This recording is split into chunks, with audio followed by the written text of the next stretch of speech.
les invito a que nos pongamos sobre nuestros pies. Vamos a orar por el mensaje y presentarlo delante del Señor para que nos hable, nos dirija en esta mañana y haga lo que Él quiere en cada uno de nosotros. Padre Celestial, te damos gracias por este día. Queremos agradecerte, Señor, por esta mañana hermosa que nos regalas de diciembre, Señor, en la cual pues ya está acabando el año, Dios mío, y muchos proyectos que tenemos de diferentes categorías, Señor, familiares, profesionales, educativos, están llegando algunos ya a su fin, otros están comenzando, Señor. Es un tiempo en el cual meditamos como personas en las cosas que hacemos y queremos, Señor, dentro de esa meditación también colocar nuestras vidas y pedirte, Dios, que tú nos ayudes a mirarnos como tú nos miras. Dice tu palabra, Señor, que nos enseñes a contar nuestros días de tal forma que adquiramos sabiduría.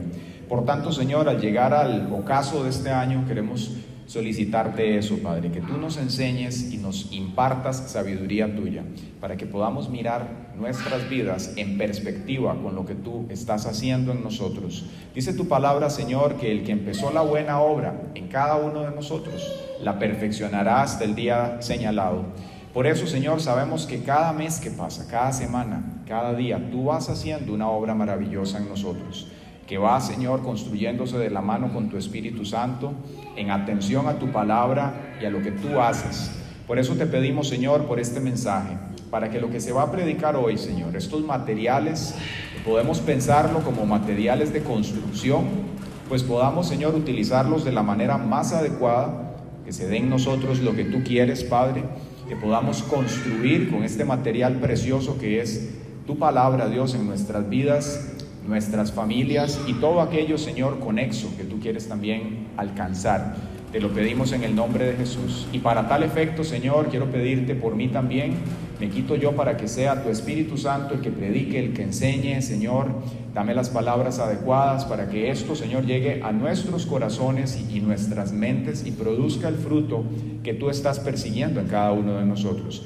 Te damos la gloria y la honra por este día, Señor. Al mismo tiempo oramos para que cualquier operación de las tinieblas sea reprendida, atada y amordazada, y que esta semilla produzca el fruto de 30, 60 y 100 por uno en cada uno de nosotros. Padre, edifica, exhorta, consuela, sana, liberta y restaura, que nadie salga de este lugar de la misma manera en la cual ha llegado.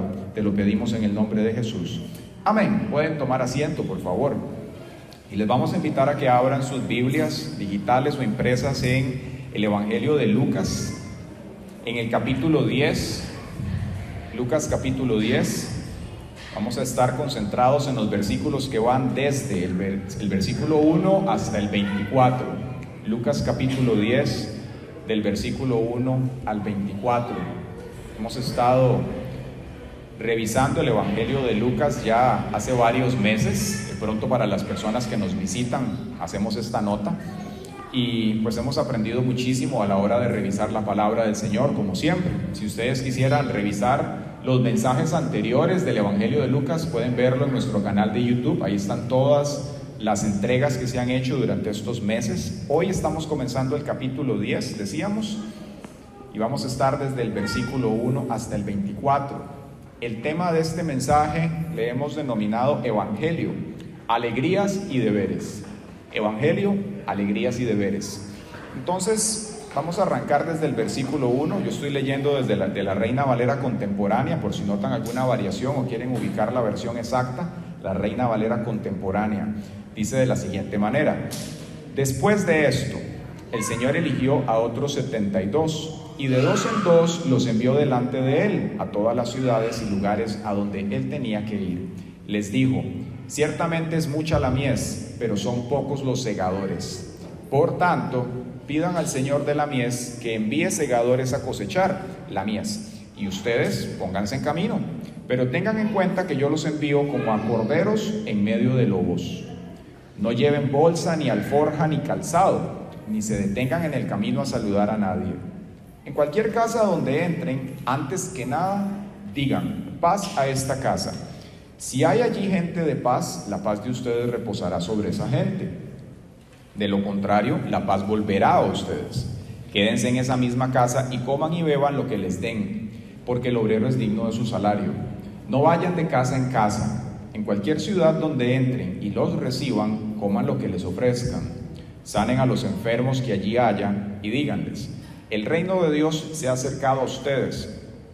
Pero si llegan a alguna ciudad y no los reciben, salgan a la calle y digan: hasta el polvo de su ciudad, sea que se ha pegado a nuestros pies, lo sacudimos contra ustedes.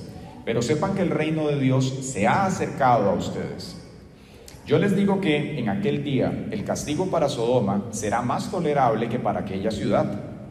Ay de ti, Corazín, y ay de ti, Betsaida, porque si en Tiro y en Sidón se hubieran hecho los milagros que se han hecho en ustedes, ya hace tiempo que, sentados en cilicio y cubiertos de ceniza, habrían mostrado su arrepentimiento. Por tanto, en el día del juicio, el castigo para Tiro y para Sidón será más tolerable que para ustedes. Y tú, Cafarnaúm, que te elevas hasta los cielos, hasta el Hades caerás abatida. El que los escucha a ustedes, me escucha a mí. El que los rechaza a ustedes, me rechaza a mí. Y el que me rechaza a mí, rechaza al que me envió. Cuando los 72 volvieron, estaban muy contentos y decían: Señor, en tu nombre hasta los demonios se nos sujetan. Jesús les dijo: yo veía a Satanás caer del cielo como un rayo. Miren que yo les he dado a ustedes poder para aplastar serpientes y escorpiones, y para vencer a todo el poder del enemigo, sin que nada los dañe. Pero no se alegren de que los espíritus se les sujetan, sino de que los nombres de ustedes ya están escritos en los cielos. En ese momento Jesús se regocijó en el Espíritu Santo y dijo: te alabo, Padre, Señor del cielo y de la tierra, porque estas cosas las escondiste de los sabios y entendidos y las revelaste a los niños. Sí, Padre, porque así te agradó. Mi Padre me ha entregado todas las cosas, y nadie conoce al Hijo sino el Padre, ni nadie conoce al Padre sino el Hijo, y a aquel a quien el Hijo lo quiera revelar. Jesús se volvió a los discípulos y aparte les dijo: dichosos los ojos que ven lo que ustedes ven, porque les digo que muchos profetas y reyes desearon ver lo que ustedes ven, pero no lo vieron, y oír lo que ustedes oyen, pero no lo oyeron. Amén. Muy bien, al llegar a la altura del capítulo 10, pues obviamente ha habido ya una evolución de varios capítulos que se han estado leyendo, y desde el capítulo 9 hasta el 18 aproximadamente, o el 19, vemos lo que se puede identificar claramente como las intenciones de Jesús de desplazarse hacia Jerusalén. Jesús pues ya venía durante el capítulo 9 y antes trabajando en el discipulado, es decir, formando discípulos, trabajando con la gente que estaba allí con él, para que estas personas, luego de su partida, es decir, cuando el Señor muriera, resucitara y ascendiera a los cielos, pues ellos se encargaran de esa tarea tan importante que nosotros como iglesia, por el simple hecho de ser cristianos, tenemos, que es predicar la palabra, llevar la gran comisión, llevar el mensaje del evangelio a otras personas. Que esta es una tarea, mencionábamos ayer en el discipulado, que no es solamente de los pastores o de los líderes. Toda persona cristiana tiene el deber de hablarle a otros de Cristo, de ser luz, de ser sal, de comentarle a la gente de lo que Dios ha hecho en nosotros. Entonces Jesús, en ese momento estando aquí en la tierra, Él comienza a preparar a los discípulos. Veíamos hace algunas semanas que Él inicialmente envió 12 personas a predicar, lo que se conoce como la comisión limitada, y les dio instrucciones logísticas, docentes también, de lo que tenían que hacer cuando ellos fuesen a predicar el evangelio, si lo recibían o no lo recibían, y qué tenían que hacer o cómo responder a cada una de estas demandas. Aquí vemos a Jesús nuevamente llevando a cabo esa tarea, y Él pues toma a los discípulos, y ahora nos dice que toma 72, es decir, un grupo importante de personas, los envía, y el lenguaje que el Señor utiliza para explicarle a los discípulos es muy interesante. Él usa términos de agricultura y les enseña que en un momento les dice: ciertamente es mucha la mies, pero son pocos los segadores. En el versículo 2 le dicen: por tanto pidan al Señor de la mies que envíe segadores a cosecharla. Claramente el pueblo de Israel, al ser una nación que trabajaba muy cerca de cosas agrícolas, el lenguaje que el Señor utilizaba era muy cercano a ellos. Y en la palabra podemos ver, cuando se nos habla de agricultura, que tiene que ver con un trabajo espiritual, con algo que Dios va haciendo en las familias, en las naciones, en las personas, en miras a esa salvación, al crecimiento en las cosas del Señor. Nos dice que nosotros como pueblo de Dios, que ya hemos conocido el evangelio, tenemos una responsabilidad. Decimos que el título es Evangelio, deberes y alegrías. Y uno de los deberes que podemos ver aquí que el Señor le transmite a la iglesia es orar porque hayan obreros. Amén. ¿Sabía usted que es importante que nosotros como hijos de Dios constantemente en nuestras oraciones le pidamos al Padre que Él envíe obreros a la mies? ¿Y quiénes son esos obreros? Bueno, vuelva a ver a toda esta gente que tiene al lado, pero también a las personas que están allá afuera, que Dios quiere alcanzar y que eventualmente le conozcan. La voluntad de Dios es que le sirvamos. Y nos deja ver esto, que hay plazas vacantes. Es decir, que en el reino de Dios dice que es mucha la mies, pero hay pocos obreros. Entonces necesitamos orar como pueblo, como iglesia, para que el Señor pues atraiga nuevos obreros y que entonces las cosas se den. ¿Quién dice amén? Que podamos ir más allá de lo que se necesita. Y nos da una pauta esto, y es que el Señor dice: oren para que el Señor envíe obreros a la mies. Es decir, nosotros podríamos aquí dar un curso de cómo evangelizar, usted se aprende un panfletito de cómo ir allá afuera y comunicarle a la gente el mensaje, pero eso no es suficiente. Es el Padre el que tiene que responder esa respuesta. Es decir, son obreros aprobados por Dios.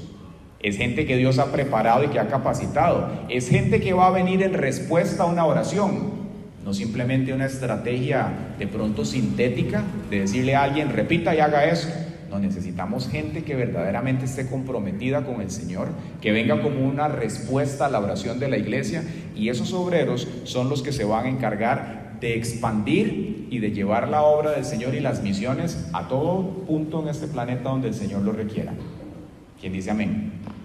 Quiere decir que las misiones como tal, el trabajo evangelístico de la iglesia, es más que estrategia, es un trabajo espiritual, es un trabajo que requiere sincronía con el Padre, que Dios mismo va trabajando con su pueblo, con su iglesia, para que podamos llevar el mensaje del Señor allá afuera. Les dice el maestro a los discípulos que Él los envía como corderos en medio de lobos. Bueno, ¿de qué nos habla esto? En el tiempo en el cual el evangelio estaba creciendo en la nación de Israel, era algo nuevo, era algo emergente. Para nosotros, hemos dicho, usted puede buscar hoy en cualquier motor de búsqueda, literatura y libros, la palabra evangelio, cristianismo, y usted se encuentra muchísima información, enciclopedias que nos hablan de esto. Bueno, cómo inició el cristianismo, en qué países tiene más exponentes, etcétera.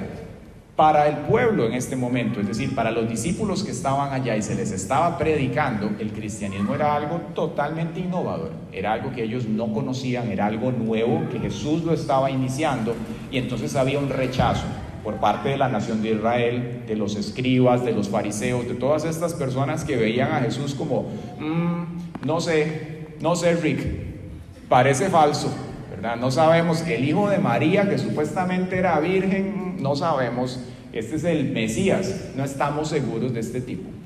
Entonces tenía un gran rechazo el cristianismo en ese momento, y el Señor les dice que los envía como ovejas, como corderos en medio de lobos, porque ellos iban a experimentar hostilidad, peligros, pero Él también les demuestra cómo y les promete que Él los iba a respaldar. Repita conmigo: el respaldo de Dios.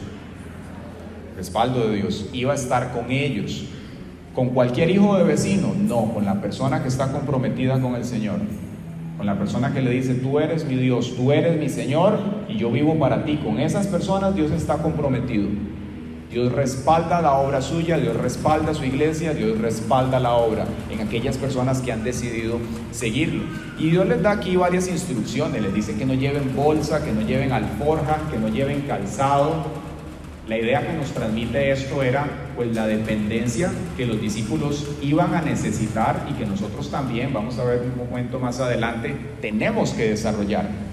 Pensémonos por un momento nosotros, que nos digan que vamos para un viaje y que le diga, bueno, pero no lleve como comida, no lleve bolsa, no lleve la valija grande. O sea, era algo un poco retador, bastante, pensaría yo. Si me pongo en los zapatos de Jesús, le hubiera dicho, no sé Jesús, ¿cómo que ir con tan pocas cosas?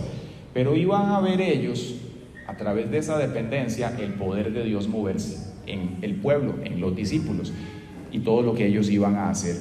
El mensaje que los discípulos llevan, les dice el maestro, es el siguiente: díganle a las personas que el reino de los cielos se ha acercado. ¿A qué se refiere esto? Se refiere a la operación de Jesús en ese momento en la tierra, la cual estaba condicionada a su presencia.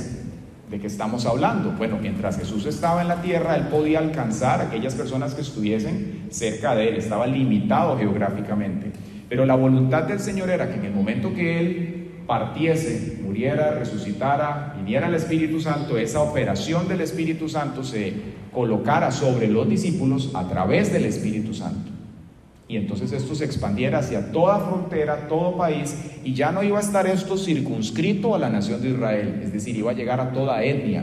Personas que no eran judías iban a poder creer en el Evangelio. Comenzaba entonces el punto de expansión del Evangelio hacia todas las naciones. Y de ahí que nosotros hoy estemos aquí escuchando la palabra, por gente que lo ha predicado a través de las edades, y esa encomienda llega sobre nuestros hombros y tenemos que estar a la altura de la responsabilidad. Es un deber que tenemos de predicar la palabra del Señor. Es muy lindo vivir con Cristo. ¿Quién dice amén? Es muy lindo orar por cualquier cosa que necesitemos y ver a Dios respondernos. Qué lindo cuando Dios nos cumple una promesa, cuando el Señor nos dice algo y nos lo cumple, cuando nos sana, cuando vemos todas esas promesas de Dios puestas en una bandeja para nosotros. Cuando Él adereza la mesa en medio de nuestros angustiadores. Son cosas maravillosas, pero al margen de eso tenemos deberes como iglesia que alcanzar también, que cumplir, y dentro de ellos el principal es predicar la palabra de Dios. Y al decir predicar, no se piense necesariamente desde un altar predicando.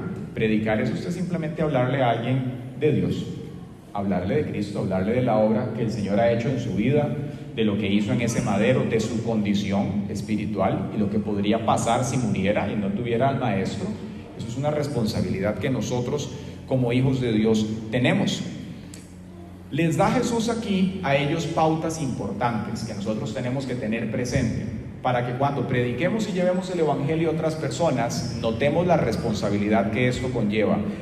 Jesús les habla con respecto a varias ciudades. Les habla sobre Tiro, les habla de Sidón, y estas eran ciudades que eran ciudades gentiles y que tenían muy mala reputación. Y Él les dice que estas ciudades ahora de Israel, que son Corazín, Betsaida y Capernaum, les dice que van a ser tratadas conforme al conocimiento que ellas hayan tenido del Evangelio. Es decir, el Señor les dice que estas ciudades gentiles, si ellas hubieran visto en el pasado los milagros que Jesús hizo, esas se hubieran arrepentido. Imagínense, ciudades sumamente pecaminosas, si hubieran visto lo que estas que se les estaba predicando estaban contemplando en ese momento, ellas se hubieran arrepentido, pero no lo hacían. Y entonces el Señor les dice que en el juicio final, cuando venga el Señor por su pueblo y cuando venga el juicio del gran trono blanco, el castigo para ellas va a ser peor que aquellas más paganas. Nos dice el versículo 13: hay de ti Corazín y hay de ti Betsaida, porque si en Tiro y en Sidón se hubieran hecho los milagros que se han hecho en ustedes, ya hace tiempo que sentadas en silicio y cubiertas de ceniza habrían mostrado arrepentimiento. Imagínense. Por tanto, en el día del juicio, el castigo para Tiro y para Sidón será más tolerable que para ustedes. Y tú, Cafarnaúm, que te elevas hasta los cielos, hasta el Hades caerás abatida. Y les dice el versículo 16, y pensémoslo como si nos lo estuviera diciendo a nosotros: el que los escucha a ustedes, me escucha a mí. El que los rechaza a ustedes, me rechaza a mí. Y el que me rechaza a mí, rechaza al que me envió. Nos hace esto entonces a nosotros darnos cuenta que cuando usted va a predicarle a alguien, cuando usted le está hablando a una persona, es el mismo Dios que quiere hablar a través suyo. Y tenemos que tratar ese mensaje que le estamos comunicando a las personas con ese nivel de seriedad, porque estamos hablando de cuestiones eternas, de la eternidad de una persona. Ayer nos comentaba una persona en el discipulado y nos decía que él en un momento le evangelizaron y simplemente le dijeron: repita esta oración. Y no le explicaron qué significaba esa oración ni absolutamente nada. Y eso fue hace muchísimos años. Y nunca se convirtió. Simplemente repitió una oración. Que podríamos decir nosotros la oración de salvación. Y durante este tiempo que se ha predicado y se le ha hablado el Evangelio, él nos decía cómo él pudo venir a un arrepentimiento entendiendo lo que significa verdaderamente ser un cristiano. Y a partir de allí el Espíritu Santo ha hecho una obra en el corazón de esta persona y ha crecido y se ha convertido en un cristiano. Bueno, podemos ver en esto un caso de estudio de cómo nosotros como creyentes, a la hora de llevar el Evangelio a las personas, Tenemos que explicarles muy bien su condición, qué significa ser un cristiano, qué significa que usted le diga sí a Cristo, cuáles son los deberes y las alegrías que también conlleva el conocer al Señor, para que las personas puedan entonces también responder de una manera congruente a lo que el Evangelio nos pide. Hoy en día se predica un evangelio, hemos dicho que a veces es un poquito diluido, es decir, se les habla a las personas de Dios, que Dios es bueno, que Dios tiene promesas y que Dios es maravilloso, que tenemos un seguro de vida en Cristo, y todo eso es fantástico. Dios nos lo da, Él es bueno, pero también tenemos que mostrarle a las personas sus deberes y qué implica ser un cristiano, que no tiene que ver en nada con ser una persona aburrida. Un cristiano tiene que ser la persona más alegre que hay en esta tierra, por las razones que acabamos de ver y que vamos a comenzar a detallar ahorita, cuando lleguemos al punto de la aplicación. Ahora bien, nos dice que los discípulos, después de que Jesús les da todas estas instrucciones logísticas, ellos le brindan un informe al maestro, y el informe es muy bueno. Ellos le dicen: Señor, estábamos orando y hasta al orar por los demonios se sujetaban y se iban de las personas. Y entonces Jesús les dice a ellos que eso está muy bien, pero que su alegría primordial en la vida no tiene que ser ver el respaldo de Dios en algo. ¿Por qué? Porque es algo que Dios hace, sino que su alegría preponderante, lo que tiene que ser fundamental en nosotros para darnos gozo, es que nuestros nombres estén inscritos en el libro de la vida. ¿Quién dice amén? Es muy fácil en este tiempo y en realidad siempre para el ser humano desanimarse por cualquier cosa.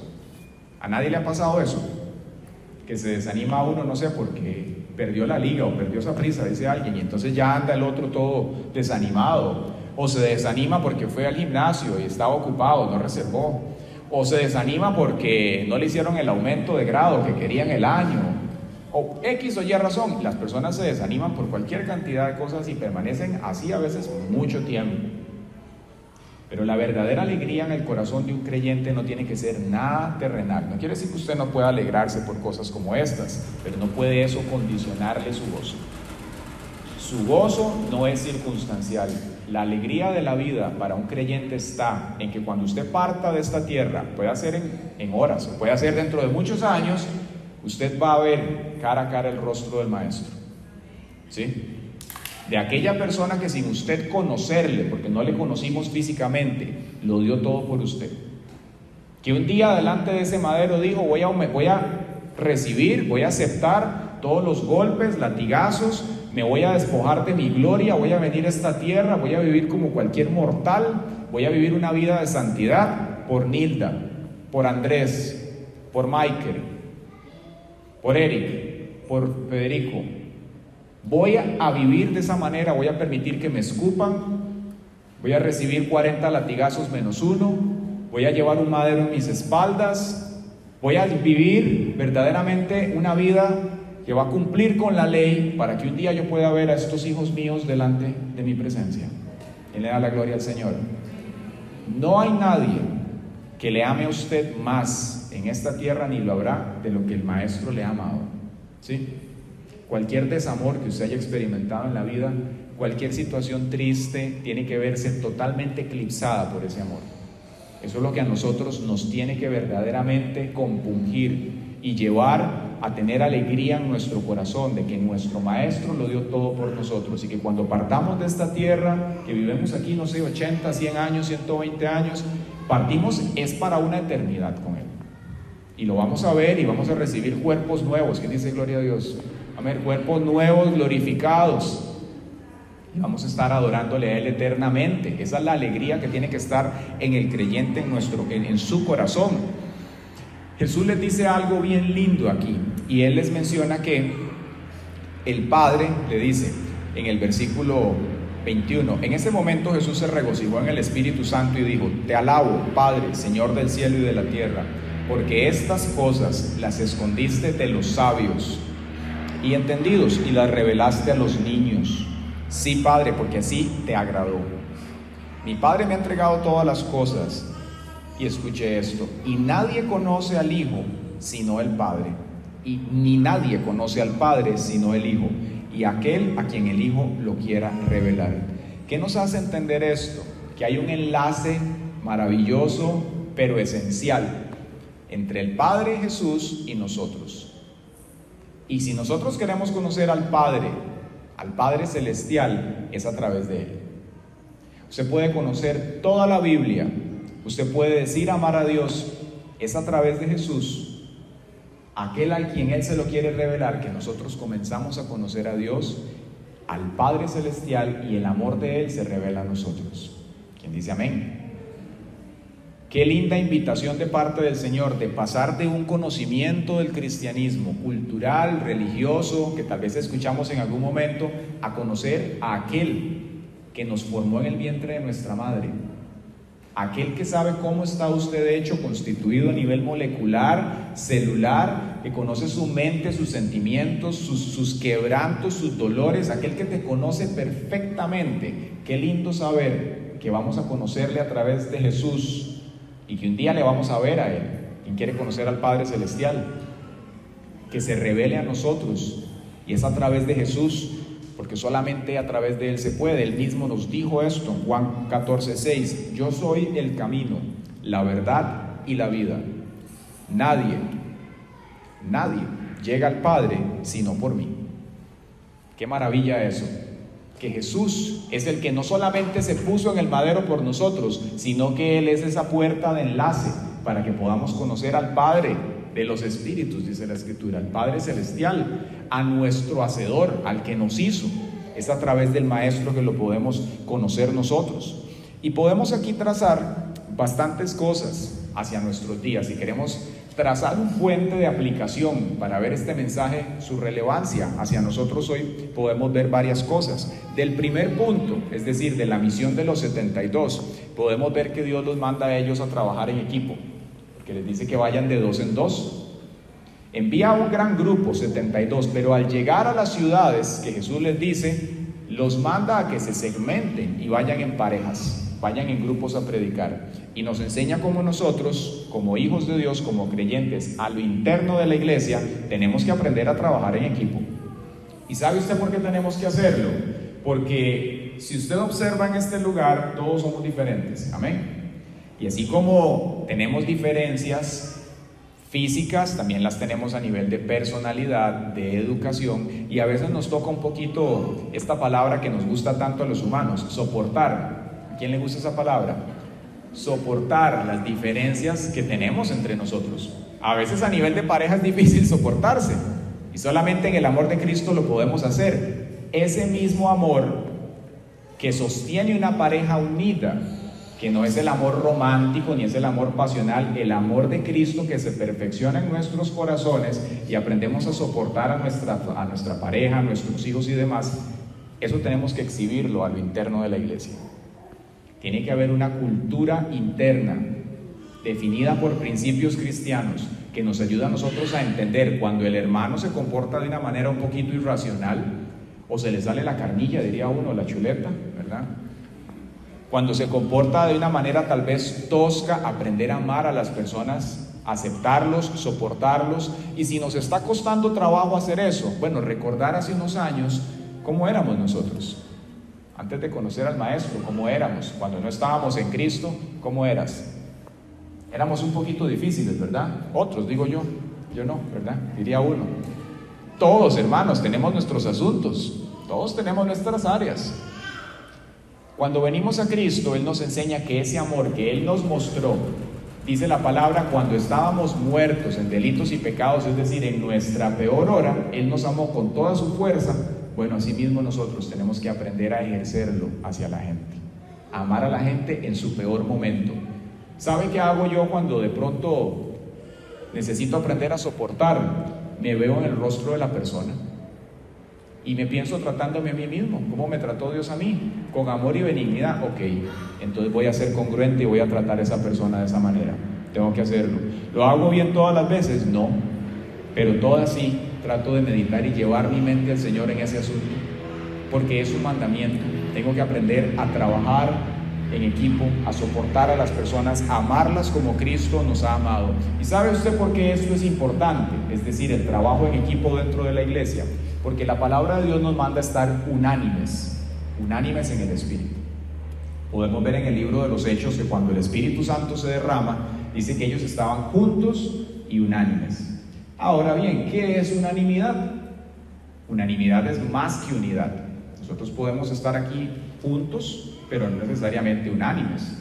Unanimidad quiere decir un mismo ánimo entre las personas. Y no se trata del ánimo que cualquiera quiera expresar, porque si estamos aquí juntos y nosotros nos alegramos, pero resulta que Cristo lo que quería era unanimidad para orar por las almas, que hubiese arrepentimiento en nuestros corazones, entonces estamos desfasados con lo que Él quería.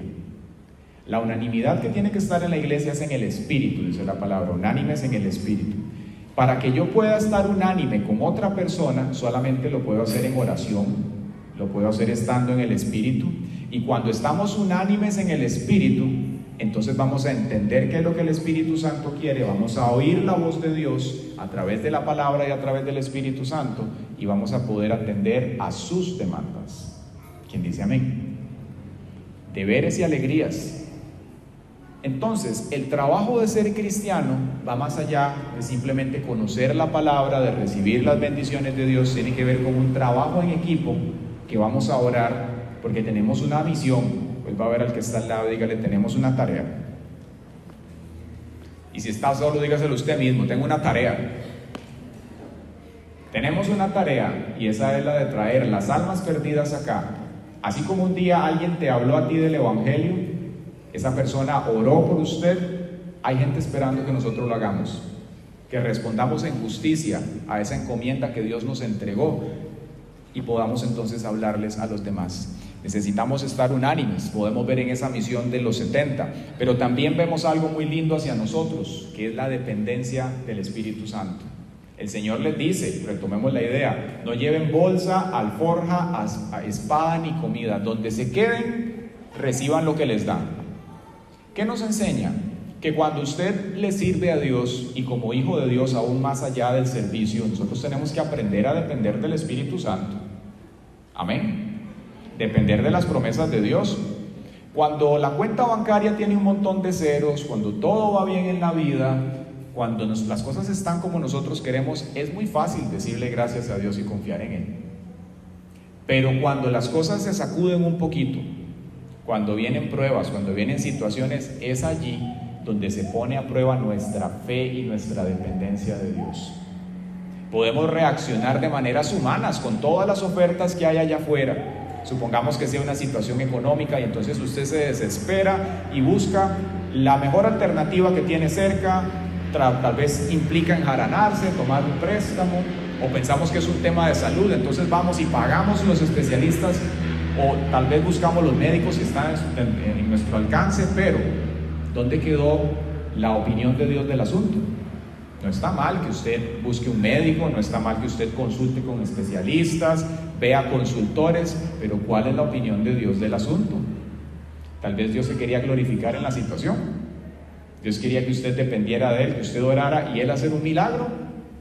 Pero entonces, ¿cómo lo hacemos? Dependiendo del Espíritu Santo como hijos de Dios. Es allí donde la palabra comienza a emerger de esas letras impresas o digitales que estamos leyendo y comienza a hacerse vida en nosotros.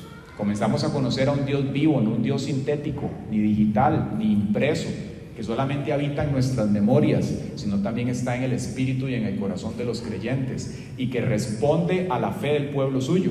La palabra de Dios dice que Él es galardonador de los que lo buscan. La pregunta es, ¿estás buscando a Dios y buscarlo como tiene que ser? Porque la palabra de Dios nos dice, me buscarán y me hallarán cuando me buscaren de todo corazón. Quiere decir que Dios no juega a las escondidas con nadie. Dios se muestra a aquel que lo busca de todo corazón. Dios no tiene favoritos. Cuando usted lo busca con un corazón genuino, intencional, y se esfuerza en estar en esa cita con Dios, entonces Dios también se va a mostrar a usted. Y esto lo podemos entender de una manera muy sencilla.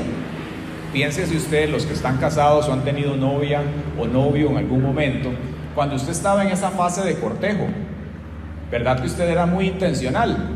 Yo no puedo pensar aquí en una muchacha que cuando el novio la estaba cortejando le saliera como añeja y en pijamas, ¿verdad? Y tal vez con los dientitos no lavados o con un aspecto un poquito extraño. Casi que nadie va a hacer eso. O un novio que llegara a buscar a la muchacha y llegara fachento, ¿verdad? ¿verdad? Como que eso no pasa, en las fases de noviazgo no ocurre usualmente, ya en el matrimonio a veces la gente se descuida y no debería, pero eso ocurre muchas veces. Bueno, ¿por qué nosotros a veces somos igual con Dios? Si somos la novia, la esposa del Cordero, tenemos nosotros que también estar puntuales en la cita con Dios, es decir, en nuestro devocional constantemente, estar atentos cuando estamos en oración, no estar en las redes sociales y en WhatsApp. Estamos hablando con el Cordero de Dios, con nuestro Padre eterno. Tenemos que mostrarnos nosotros de una manera que sea atenta a Él también, buscarlo de todo corazón. Y eso es una promesa bíblica, que si usted lo hace, Dios se va a revelar a usted en espíritu y en verdad. Más allá de la letra, Él se va a mostrar para nosotros también. Aprendemos entonces, además de esto, cuando el Señor les habla sobre estas ciudades que no respondieron al Evangelio, la responsabilidad de nosotros de predicar. Yo le hago una pregunta a usted: ¿cuándo fue la última vez que le habló a alguien de Cristo? No levante la mano.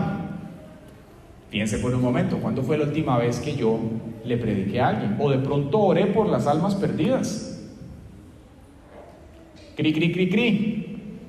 Bueno, es un momento de arrepentirnos, porque esto es una tarea que debemos tener. Alguien podría pensar, bueno, estamos en tiempos de COVID y la presencialidad tal vez ya no tiene la iterancia que se da siempre, no estamos viendo personas. Sin embargo, podemos orar por las almas, podemos orar por los obreros, podemos alcanzar a las personas por redes sociales, podemos compartir los mensajes de la iglesia que están en las redes sociales para que la gente los escuche.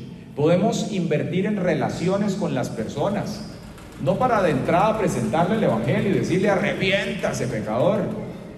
No, interesarnos de una manera genuina, establecer una relación con miras a que en un momento oportuno podamos presentarle al Salvador y que esa persona conozca al Señor. Es parte de lo que nosotros como hijos de Dios podemos y está en nuestro alcance hacer, y que Dios nos pide que lo hagamos también. ¿Quién dice amén? Poder representar a Dios como Él lo quiere. Pero hablamos que hay deberes, ya compartimos algunos, y también hay alegrías. Nos dice aquí la palabra que Jesús se regocija en el Espíritu Santo. Y qué interesante pensar, ¿cómo puedo yo provocarle alegrías al Señor? ¿Y por qué cosas tengo yo que estar alegre también como cristiano? Aquí la Escritura nos da varias razones por las cuales nosotros tenemos que alegrarnos y que el Padre se alegra también. Y una de ellas es cuando la iglesia utiliza la autoridad que Dios le ha dado. ¿Sabe usted que Dios nos ha dado a nosotros autoridad? ¿Para qué nos ha dado Dios autoridad? Bueno, dice la palabra, para hollar serpientes y escorpiones, para sanar enfermos, para predicar el Evangelio, para el ministerio. Y estas son cosas que, si lo pensamos, pues tienen muchas ramificaciones en nuestros días. Podemos conocer a alguien que tal vez está necesitando una sanidad. Podemos de pronto toparnos con una persona que su matrimonio está en alitas de cucaracha, como decimos, para los que nos observan desde otro país que tal vez están por divorciar. Podemos conocer gente que está pasando situaciones muy duras y nosotros tener la respuesta en la mano y simplemente ser políticamente correctos y no decir nada. ¿Sí? O podemos dar un paso adelante como creyentes y permitir que esa luz que está en nosotros del Evangelio se extienda. Y no importa que no sepamos todo. ¿Quién sabe todo? No importa que no hayamos leído la Biblia completa, aunque es bueno que usted lea la Biblia completa. No importa que no seamos las personas más formadas en la palabra. Si tenemos una relación con el Maestro, podemos hablarle de Él. Y si las personas nos preguntan algo que no sabemos, no pasa nada. Usted le puede decir, no sé, permítame buscar la información y nos vemos después. Le comparto lo que dice la Escritura y mientras tanto oramos por esa persona para que el Espíritu Santo trabaje en su mente, en su corazón y después pueda recibir lo que el Señor quiere. Debemos alegrarnos como hijos de Dios porque Él nos ha dado autoridad. Amén. Y esa autoridad usarla. Jesús se alegra cuando los discípulos le dicen, hasta los demonios se nos sujetan en tu nombre.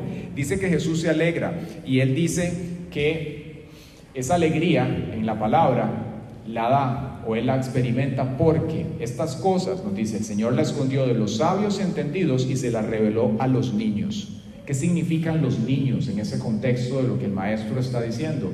Nos remite esto a la actitud que tiene un niño con respecto a su padre cuando le dice algo. ¿Qué es lo que pasa con un niño cuando se le comenta a un papá, le dice que va a hacer algo? El niño lo cree, no lo cuestiona y lo acepta de una vez, ¿cierto? Esa misma actitud tenemos que tenerla nosotros en las cosas del Señor. Tenemos que creerle a Él de entrada. Aquello que Dios nos promete, aquello que Dios nos pide que hagamos, aquellas promesas en la Escritura que están escritas, tenemos que ir con una actitud determinada, seguros, fundamentados en que el que lo dijo no miente ni se arrepiente. Él es el Todopoderoso. Y cuando nosotros le creemos a Dios de esa manera, más que lo que nos están diciendo las personas, el reporte del médico, la bolsa de Nueva York, cualquiera, cuando le creemos a Él de esta manera, entonces el Señor se alegra, porque tu fe es como la de un niño que no cuestiona, acepta lo que el Señor le está diciendo, y también de la mano con esa fe, como la del niño, viene el respaldo de Dios. Muchas veces el pueblo de Cristo, el pueblo del Señor, comienza a cuestionar la palabra, comenzamos a dudar, le prestamos atención a las situaciones que tenemos al frente, como le pasó a Pedro cuando estaba caminando sobre las aguas y estaba el milagro de Dios aconteciendo, y comienza a enfocarse en las circunstancias, comienza a ver el agua, el mar que estaba picado, comienza a verse él naturalmente que está caminando sobre las aguas, y su mente entra en shock, dice: no es posible que una persona camine sobre las aguas. Quitó sus ojos de Jesús, de aquella fe pristina, limpia, íntegra, y entonces comenzó a hundirse. Quiere decir que el Señor a cada uno de nosotros, esa fe que nos ha dado, Él quiere que la coloquemos en Él, lo observemos y no miremos las circunstancias. Bajemos el ruido de nuestra propia opinión, los cuestionamientos que hacemos, pero es que si aquello y es que lo otro y aquí y allá, ¿y qué pasa con esto? Y comenzamos a dudar de lo que Dios hace. Mas cuando mantenemos nuestra mirada puesta en Él, en sus promesas y en lo que Él ha dicho, entonces usted comienza a ver ese poder de Dios moverse. Y muchas veces el cuestionamiento humano, propio o ajeno, nos quiere mover de ese centro en el cual el creyente tiene que estar. Pero tenemos que hacer un doble esfuerzo porque nuestros ojos y nuestra mente estén enfocados en Él, para que entonces podamos ver el poder de Dios fluir, manifestarse y que se dé en nuestra vida lo que el Señor quiere. ¿Quién dice amén? Quiero pedirle al grupo de alabanza que pase, por favor, para que ya vamos cerrando este mensaje. Nos dice entonces aquí, para terminar, que Jesús se regocija por ese conocimiento, y también les dice a los discípulos este consejo, y les dice: no se alegren porque los demonios se sujeten, sino porque sus nombres estén escritos en el libro de la vida. Le voy a invitar a que se ponga sobre sus pies, por favor. Vamos a orar para cerrar este mensaje. Les dice Jesús entonces que se regocijen porque sus nombres están escritos en el libro de la vida. Hay varias personas aquí nuevas, de pronto alguna persona no ha recibido a Jesús como su Salvador. Entonces queremos orar, brindar ese espacio también para que si hay alguien aquí que de pronto ha tenido un conocimiento general del cristianismo, mas no le ha entregado su vida al Maestro, que en este momento lo pueda hacer. Y tenemos además hoy Santa Cena. Entonces, la Santa Cena es un espacio para aquellas personas creyentes que creemos en el Señor, que se nos llama a que recordemos lo que el Señor ha hecho. Es un espacio para recordar, pero también es un espacio para que meditemos en lo que Dios ha hecho en nosotros. Y si hemos estado un poquito apartados de Él, pues entonces nos pongamos a cuentas con el Maestro. Nosotros estamos viviendo tiempos en los cuales las personas están muy ocupadas. Son tiempos de múltiples ocupaciones, sobreocupación, en el estudio, en el trabajo, en la familia. A veces pasamos tan ocupados y como que nos desconectamos poquito a poco de aquel que dio su vida por nosotros y que nos da alegrías, pero que también nos da deberes. Y ese deber es predicar. Tal vez usted dice: yo he estado predicando, yo he estado haciendo la obra de Dios. Perfecto. Pero tal vez alguien aquí que dice: no, yo he estado metiéndolas de andar, pastor. Me he equivocado, estoy en un pecado A, B, C. Nadie te juzga. Nadie te juzga. Jesucristo vino y murió por los pecadores. Él no vino a morir por un tipo de pecado, Él vino a morir por toda la raza humana en su condición de pecadora. ¿Para qué? para que nosotros pudiésemos remover aquel estorbo que el pecado introdujo en la relación con Dios, pudiésemos tener paz de relaciones, paz con Él, paz entre nosotros, paz en nuestras familias, paz en las relaciones, y vivir de la manera que Él lo quiere. Así que vamos a orar. Voy a leer este texto que está en 1 Corintios 11, que nos habla sobre la institución de la Santa Cena, y después vamos a orar. Dice de la siguiente manera: porque yo recibí del Señor lo que también les he enseñado, que el Señor Jesús, la noche que fue entregado, tomó pan, y habiendo dado gracias, lo partió, y dijo: tomen, coman, esto es mi cuerpo, que por ustedes es partido, hagan esto en memoria de mí. Asimismo tomó también la copa, después de haber cenado, diciendo: esta copa es el nuevo pacto en mi sangre, hagan esto todas las veces que la beban en mi memoria. Así pues, todas las veces que coman este pan y beban esta copa, la muerte del Señor anuncian, hasta que Él venga. De manera que cualquiera que coma este pan o beba de esta copa del Señor indignamente, será culpado del cuerpo y de la sangre del Señor. Por tanto, pruébese cada uno a sí mismo, y coma así del pan, y beba de la copa. Porque el que come y bebe indignamente, sin discernir el cuerpo del Señor, juicio come y bebe para sí. Por lo cual hay muchos enfermos y debilitados entre ustedes, y muchos duermen. Si, pues, nos examináramos a nosotros mismos, no seríamos juzgados. Mas siendo juzgados, somos castigados por el Señor, para que no seamos condenados con el mundo. Padre Celestial, oramos, Señor, en esta mañana. Señor, como decíamos al inicio del mensaje, a la hora de que termina este año 2021, Señor, y meditamos sobre todo lo bueno y lo no tan bueno, Señor, que el año trajo, queremos al mismo tiempo darte gracias por tu fidelidad, porque tu palabra dice, Señor, que tú permaneces fiel aun cuando nosotros somos infieles. Hoy queremos, Señor, que tú trabajes en nuestro corazón. Tú conoces la condición de tu pueblo aquí presente, Dios, las fallas que tal vez hemos tenido. Señor, si hemos abandonado tu presencia, el lugar santo, la relación contigo, Dios, si hemos estado un poco fríos, hoy queremos, Señor, pedirte que tú vengas a animarnos, Señor, a fortalecer ese vínculo, ese enlace Padre-Hijo con nosotros, y podamos, Padre Celestial, tener una relación enriquecida, fortalecida por tu Espíritu Santo, que sabemos, Dios, que no ocurre por accidente. Ocurre, Señor, cuando te buscamos intencionalmente con todo nuestro corazón. Hoy, Señor, queremos pedir perdón por nuestros pecados, por los pecados de la iglesia, Señor, por todo lo que se ha hecho de manera consciente e inconsciente, pecados de palabra, hecho, etcétera, Señor. Y pedirte, Dios, que con tu sangre tú vengas lavando y limpiando a tu pueblo, Señor, animando a tu iglesia, Padre, para que camine de tu mano. Señor, esta es una cita contigo, y hoy queremos sentarnos a la mesa contigo, Padre, mirarte a los ojos, sin ninguna culpa, sin ninguna condenación, con todo el amor y la honestidad y la sinceridad del caso, verte a los ojos y decirte que te amamos, Dios, que sin ti nada somos, que si estamos vivos es para ti, que si morimos también lo es para ti, Señor. Hoy queremos agradecerte por todo lo que ocurrió en este año, Señor, lindo o no tan lindo, porque al margen de eso, Señor, tú nos has dado vida, y queremos vivir los días en esta tierra de una manera que te glorifique.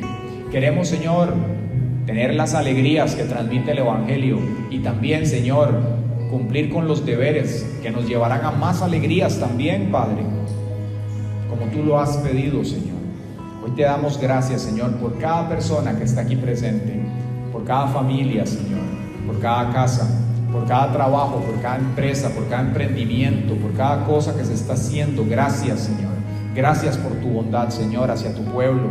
Glorificamos tu nombre, Dios de los cielos. Oramos también, Señor, si hay alguien aquí que de pronto se está, Padre, poniendo a cuentas contigo, o está recibiéndote en esta mañana.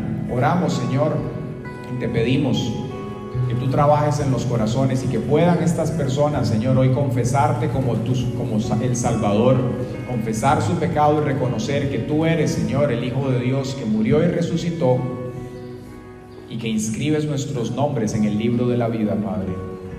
Gracias, amado Señor, gracias te damos, Padre Celestial. Queremos ahora, Dios, adorarte, queremos bendecir tu nombre, Señor, adorarte en espíritu y en verdad, alabarte, Señor, por lo que tú eres, más que por lo que tú haces, alabarte, Señor, queremos hacerlo, Padre. Guíanos, guía, Señor, este grupo de alabanza para que podamos también, Señor, exaltarte de la forma que tú lo quieres, Señor, en el nombre de Jesús. Amén.